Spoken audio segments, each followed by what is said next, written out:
What can the Odyssey, a legendary 2,000-year-old story that has now been adapted by Christopher Nolan himself, teach you about how overcoming life's challenges allows you to become yourself and fulfill your potential? In this video, you will learn all that this eternal tale has to teach about how life, though difficult, offers the possibility of growth and happiness. The Odyssey is about the dangerous journey of Odysseus, the king of the Greek island of Ithaca, as he sails his way back home from a war in the city of Troy. In his 10-year-long, terribly difficult attempt to return home after the war, Odysseus will battle legendary monsters, anger gods, but most importantly, become and be himself against the overwhelming pain of his life. Pain is necessary for growth. The Odyssey teaches us that we can only develop as people when we face the difficult and painful challenges of life. The legendary hero Odysseus can only become a uniquely remarkable person because he faces uniquely remarkable challenges. Therefore, so that Odysseus can fulfill his potential and consequently successfully return home, the king of Ithaca must learn from the challenges that he faces throughout his journey, which in turn will allow him to become more capable at dealing with the hardships of life. One such challenge that Odysseus must overcome to fulfill his potential and survive his journey is the one posed by the Cyclops called Polyphemus. At the beginning of his journey, Odysseus gets stranded on an island that is home to the Cyclops, a savage clan of one-eyed, cannibalistic giants. There,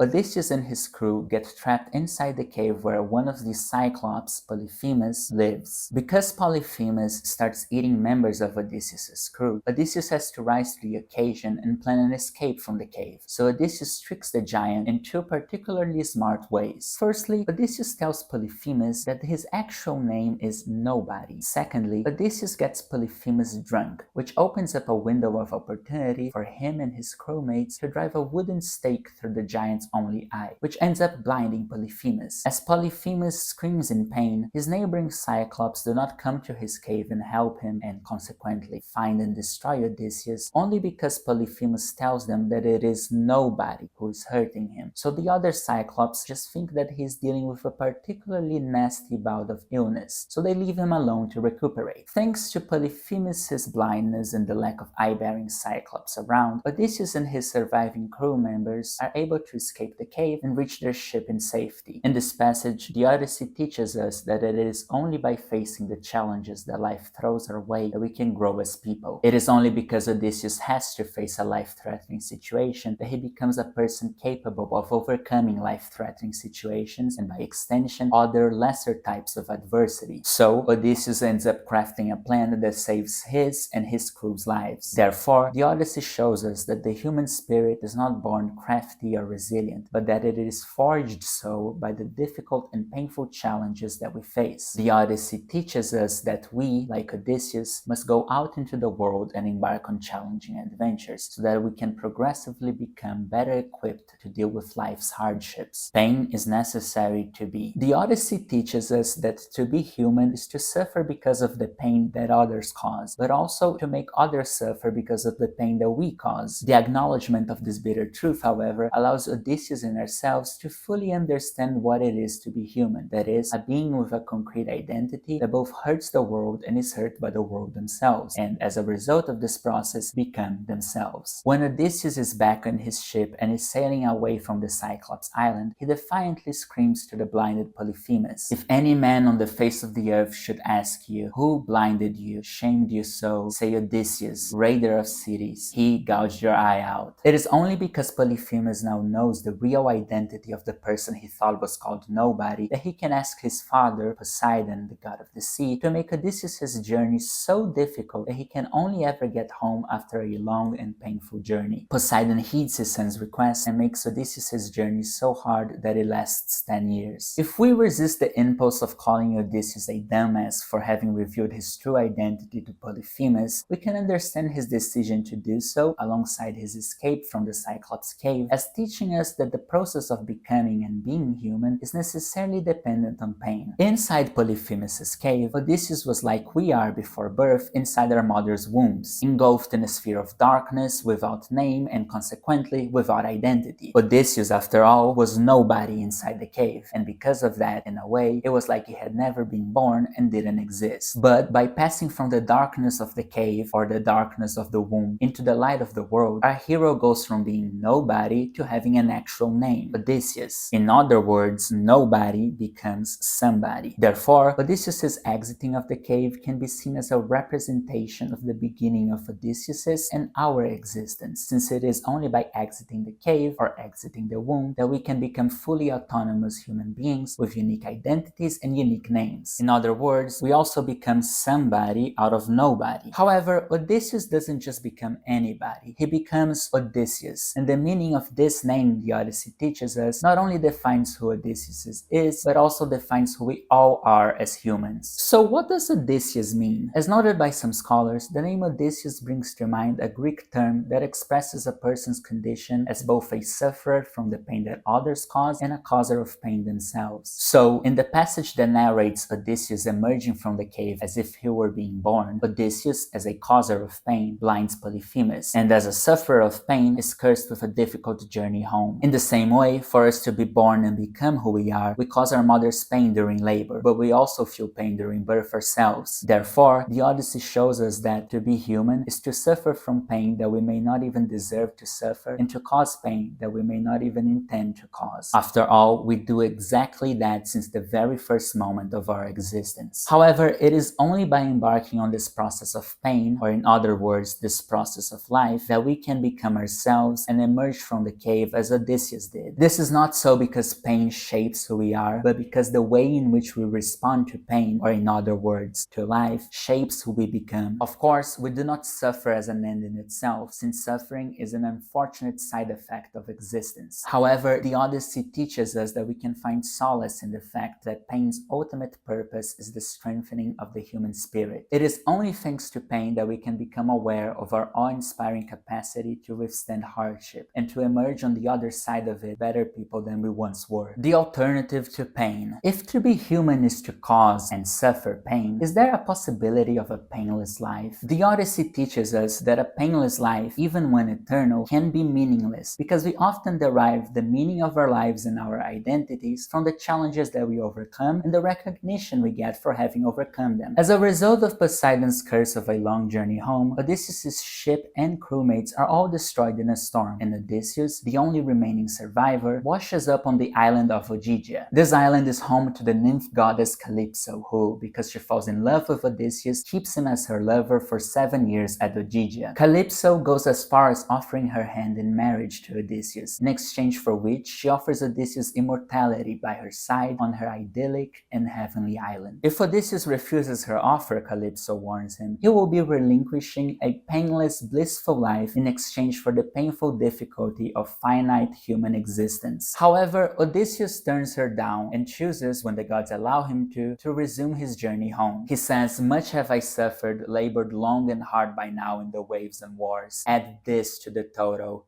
Bring the trial on." You may be asking yourself, why does Odysseus refuse a perfect eternal life in exchange for pain and death? The Odyssey offers us two reasons. Firstly, as we have already seen, Odysseus' identity and our identity as humans stem from our condition as both sufferers and causers of pain, from which process we develop into our fully realized selves. So, if Odysseus, or any of us for that matter, were to relinquish the only type of existence we know, that is, one predicated on pain, there will be no us anymore, since there is no basis for human identity outside our relationship with pain. Secondly, the life of immortality and bliss that Odysseus is offered has one catch. No one would ever praise it as an achievement. This is so because the life that Odysseus would be living would pose no challenges for him, and as such would not force him to develop the skills or go on the adventures that made him eternally famous and celebrated. Ultimately, there will be no Odyssey to talk about Odysseus. Odysseus himself says that he would rather die at Troy than to live forever at Ogygia, since a brave death at war would earn him eternal fame. Calypso's offer of immortality, though pleasant and comfortable, is an offer of no recognition and oblivion. It is ultimately also an offer of the death of the self, for who Odysseus is can only exist when there is hardship to be overcome. Leaving Calypso behind and embracing life as a mortal is very much like leaving the security and the comfort of the womb, or Polyphemus' cave. But as we have seen, Odysseus is nobody there. That is, he has no identity, existence worthy of a name, recognition, or celebration. It is only by leaving the womb, Polyphemus' cave, and Ogygia that Odysseus Odysseus can go out into the world, suffer from, but ultimately overcome pain and earn his legendary status. So the Odyssey teaches us that if we desire to make a name for ourselves, we must go out into the world and face it head on, but that we are going to experience immense pain by doing so. By refusing immortality and resuming his journey home, Odysseus chooses eternal fame over eternal life, danger over security, and pain over pleasure, precisely so that a text like the Odyssey can forever sing his praises. Had Odysseus not done so, Homer would not have a word to say, and we a word to hear of Odysseus, the king of Ithaca. And what about you? If you were in Odysseus' place, would you rather live forever a perfect life, but have your existence forgotten about and never celebrated? Or would you rather live as a mortal, but be forever famous for your accomplishments? Please let me know in the comments below. I'm curious. If you've enjoyed the video, please consider liking and subscribing to the channel, because here we explore history's most incredible stories, apply them to our lives, and discover what they have to teach about what is most fundamental to a life of meaning and beauty. Literature, mythology, religion, and history are tools through which we can train the meaning-seeking mechanism in our brains, so that by spending time in seeking the meaning of stories, we become better equipped to find the meaning in our own lives. Rest in peace, Odysseus, eternal wanderer.